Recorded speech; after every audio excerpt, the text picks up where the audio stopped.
شروع اللہ کے نام سے جو بڑا مہربان نہایت رحم کرنے والا ہے۔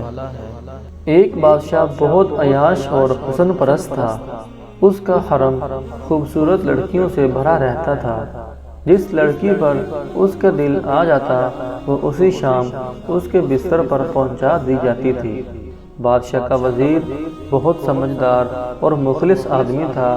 ہر کام میں بادشاہ اس کی رائے کو اہمیت دیتا اور ہر مہم میں اس کو ساتھ شریک رکھتا تھا۔ ایک دن محل میں دعوت عام چل رہی تھی۔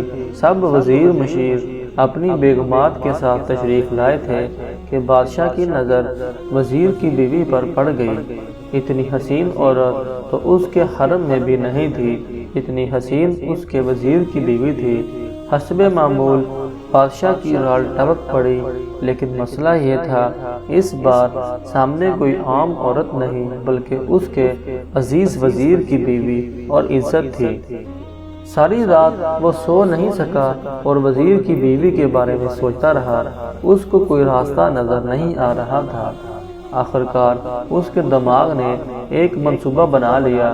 صبح ہوئی تو بادشاہ نے وزیر کو دربار میں طلب کر لیا اور اس کو خط دے کر کہا کہ یہ خط فلاں ملک کے بادشاہ تک پہنچانا ہے، لیکن یہ خط تم خود لے کر جاؤ گے۔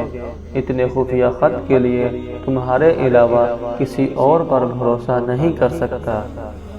وزیر نے ہمیشہ کی طرح بادشاہ سے کہا کہ حکم کی تعمیل ہوگی، آپ کا خط میں خود حفاظت سے پہنچا کر آؤں گا۔ اگلی صبح وہ سو کر اٹھا اور اپنی بیوی سے مل کر ایک لمبے سفر پر روانہ ہو گیا۔ بادشاہ کو جب اطمینان ہو گیا کہ وزیر سفر پر نکل چکا ہے تو وہ محل سے نکلا اور ٹہلتا ٹہلتا وزیر کے گھر جا پہنچا اور دروازے پر دستک دیے بغیر اندر داخل ہو گیا۔ وزیر کی بیوی نہا کر دھوپ میں بیٹھی بال خشک کر رہی تھی۔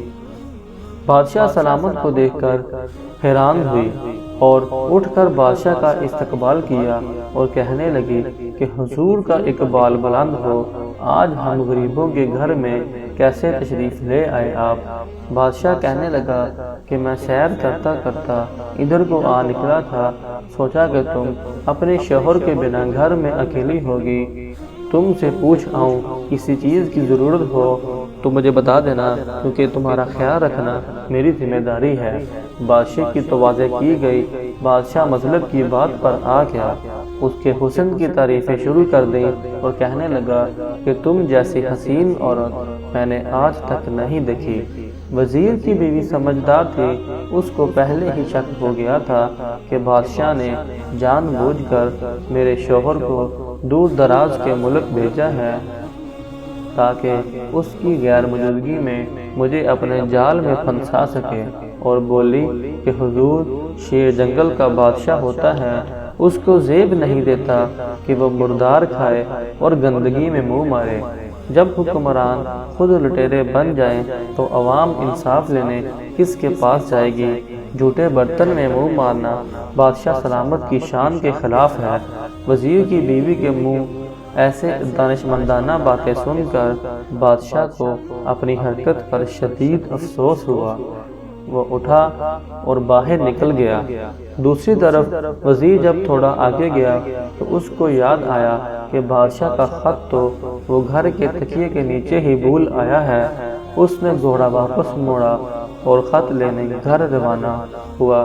فیروز اپنے گھر پہنچا تو تکیے کے نیچے خط نکالتے وقت اس کی نظر پلنگ کے نیچے پڑی بادشاہ کے نال یعنی چپل پر پڑی جو وہ جلدی میں بھول گیا تھا۔ فیروز کا سر چکرا کر رہ گیا اور وہ سمجھ گیا کہ بادشاہ نے اس کو سفر پر اس لیے بھیجا تاکہ وہ اپنا مطلب پورا کر سکے۔ فیروز کسی کو کچھ بتائے بغیر چپ چاپ گھر سے نکل گیا۔ خط لے کر وہ چل پڑا اور کام ختم کرنے کے بعد بادشاہ کے پاس واپس آیا تو بادشاہ نے انعام کے طور پر اسے 100 دینار دیے۔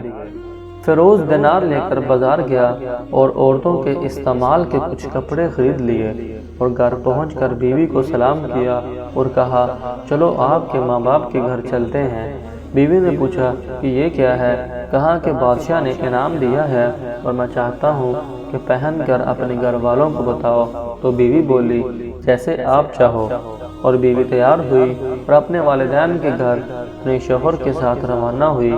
داماد اور بیوی کو لائے گئے سامان کو وہ لوگ دیکھ کر بہت زیادہ خوش ہو گئے۔ فیروز بیوی کو چھوڑ کر واپس آ گیا اور 1 مہینہ گزرنے کے باوجود نہ بیوی کا پوچھا اور نہ اس کو واپس لے آیا۔ پھر کچھ دن بعد اس کے سالے اس سے ملنے آئے اور اس سے پوچھا، فیروز آپ مجھے ہماری بہن سے غصے اور ناراضگی کی وجہ بتا دیں یا پھر ہم آپ کو قاضی کے سامنے پیش کریں گے۔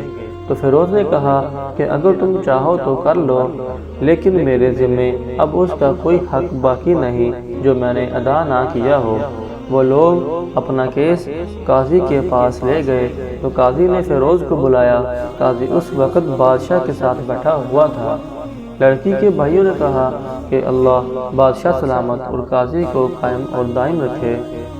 قاضی صاحب ہم نے ایک سرسبز باغ پھلوں سے بھرے ہوئے اور ساتھ میں میٹھے پانی کا کنواں اس شخص کے حوالے میں دیا، تو اس شخص نے ہمارا باغ اجاڑ دیا، سارے پھل کھا لیے اور درخت کاٹ دیے اور کنویں کو خراب کر کے بند کر دیا۔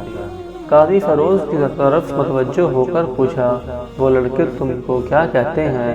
فیروز نے کہا، قاضی صاحب جو باغ مجھے دیا گیا تھا وہ اس سے بہتر حالت میں انہیں واپس کیا ہے۔ قاضی نے پوچھا، کیا اس نے باغ تمہارے حوالے اسی حالت میں واپس کیا ہے جیسے پہلے تھا؟ انہوں نے کہا، ہاں ویسے ہی حالت میں واپس کیا ہے، لیکن ہم اس سے باغ واپس کرنے کی وجہ پوچھنا چاہتے ہیں۔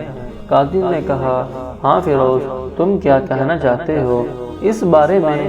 فیروز نے کہا کہ قاضی صاحب باغ میں نے کسی بغض یا نفرت کی وجہ سے نہیں چھوڑا، لیکن اس لیے چھوڑا کہ ایک دن میں باغ میں آیا تو اس میں نے شیر کے پنجوں کے نشان دیکھے، تو مجھے خوف ہوا کہ شیر مجھے کھا جائے گا، اس لیے شیر کی اکرام کی وجہ سے میں نے باغ میں جانا بند کر دیا۔ بادشاہ جو ٹھیک لگائے یہ سب کچھ سن رہا تھا اور اٹھ کر بیٹھ گیا اور کہا، فیروز اپنے باغ کی طرف امن اور مطمئن ہو کر جاؤ، واللہ اس میں کوئی شک نہیں کہ شیر تمہارے باغ کی طرف آیا تھا، لیکن وہ وہاں پھر نہ تو کوئی اثر چھوڑ سکا، نہ کوئی پتا توڑ سکا اور نہ ہی کوئی پھل کھا سکا، اور وہاں پر تھوڑی دیر رہا اور مایوس ہو کر لوٹ گیا، اور خدا کی قسم میں نے کبھی تمہارے جیسے باغ کے گرد لگی مضبوط دیواریں نہیں دیکھی۔ تو فیروز اپنے گھر لوٹ آیا اور اپنی بیوی کو ساتھ واپس لایا۔ نہ تو قاضی کو پتہ چلا اور نہ کسی اور کو کہ ماجرا کیا تھا۔ کیا خوب بہتر ہے کہ اپنے اہل و عیال کے راز چھپانا تاکہ لوگوں کو پتہ نہ چلے، اپنے گھروں کے بید کسی پر ظاہر نہ کرو۔ اللہ آپ لوگوں کی اوقات خوشیوں سے بھر دے، آپ کو، آپ کے اہل عیال کو اور آپ کے مال کو حفظ و ایمان میں رکھے، آمین۔